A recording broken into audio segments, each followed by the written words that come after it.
It's Tuesday, April 20th, and NBC6 has the top stories for the day. No. 1. Those seeking a first dose of the Pfizer vaccine will get a chance to once again get the dose at the FEMA site being run at Miami-Dade College's North Campus starting Tuesday. The move came after the pause on Johnson & Johnson one-dose vaccines last week amid concerns over rare complications in some who had received it. The site opens at 7 a.m. and anyone ages 18 and older are eligible to get the vaccine, while those ages 16 and 17 can get it with a guardian's consent.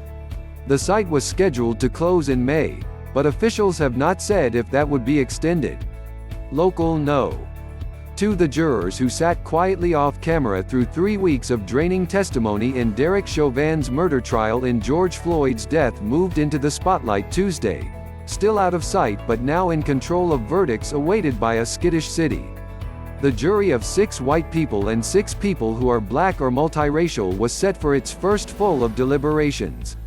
The jury, anonymous by order of the judge and sequestered now until they reach a verdict, spent just a few hours on their task Monday after the day was mostly consumed by closing arguments in which prosecutors argued that Chauvin squeezed the life out of Floyd last May in a way that even a child knew was wrong. The defense contended that the now-fired white officer acted reasonably and that the 46-year-old Floyd died of a heart condition and illegal drug use. No. 3. Across South Florida, local law enforcement agencies are prepared for any potential protests that may arise after the verdict is reached in Minneapolis. This comes after Florida's governor on Monday took aim at protesters, signing a bill that immediately created new crimes and increased punishments for existing ones if they occur during protests that threaten to damage property or to harm people.